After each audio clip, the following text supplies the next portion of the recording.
We're joined right now by Bob Barr, president of the Law Enforcement Education Foundation, former congressman from Georgia.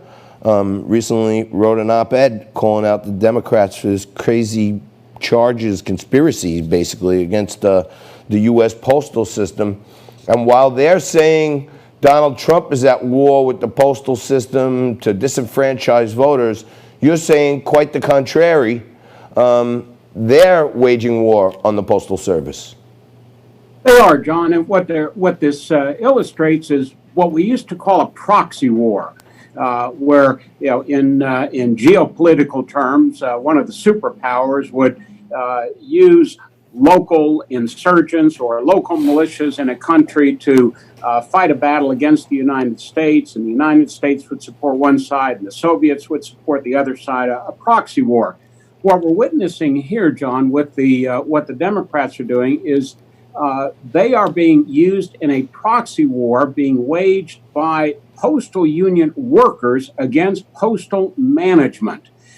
Postal workers, which have tremendous power in the U.S. Postal Service since the Postal Service was formed back in 1970, they don't want efficiency. They don't want modernization because that means potentially losing positions. So the Postmaster General, Louis DeJoy, has come in and he has continued or was continuing programs to modernize and discard old equipment, programs that had been in place for years.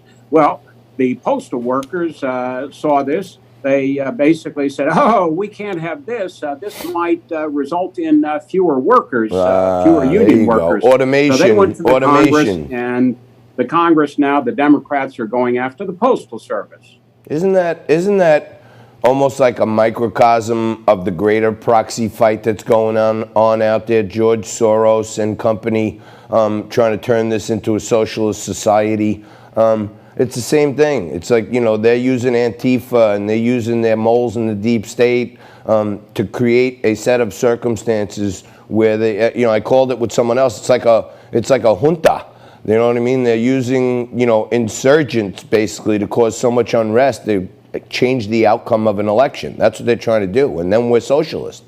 They want us to go to the Green New Deal. They don't like automation. They don't like progression from a technology standpoint. That means less workers to them.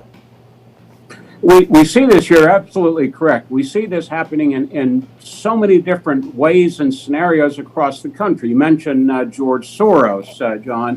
What Soros has been doing very smartly, very cleverly, very cunningly for a number of years is putting money into local prosecutor races and attorney general races across the country so that basically anti-police prosecutors are now in control of law enforcement in many major cities.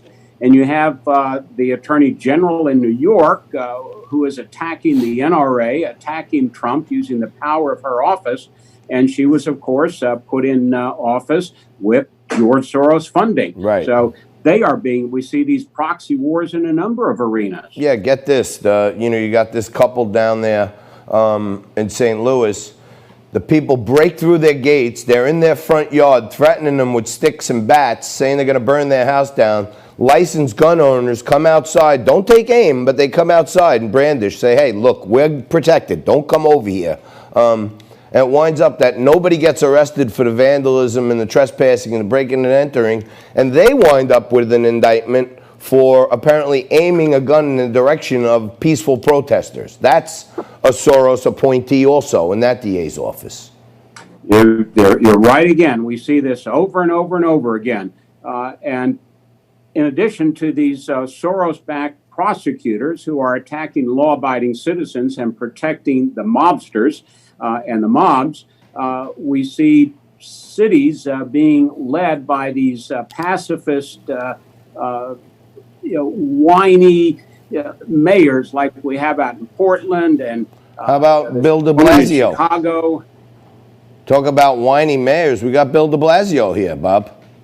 I mean, that guy is, he has got to be the dumbest, not just mayor, but elected official I have ever seen. I mean, the guy is just unbelievably dumb. It is absolutely true. And that's dangerous. Hey, I wanted to ask you about the Marjorie Greene race. I don't know if you remember, but way back in the beginning of primary season, I had on Marjorie Greene one day just before you, and then I asked you about her race, and she was kind of an unknown. You remember I think she was what, GA 8 or GA Georgia 5? 14. Georgia 14. And you were reluctant. You hadn't weighed in on any candidate at the time, and now they're calling her the QAnon candidate. Is that really what's happening with her, or did she get some grassroots behind her? She has fairly significant grassroots support. That's a district in the very northwest corner of Georgia.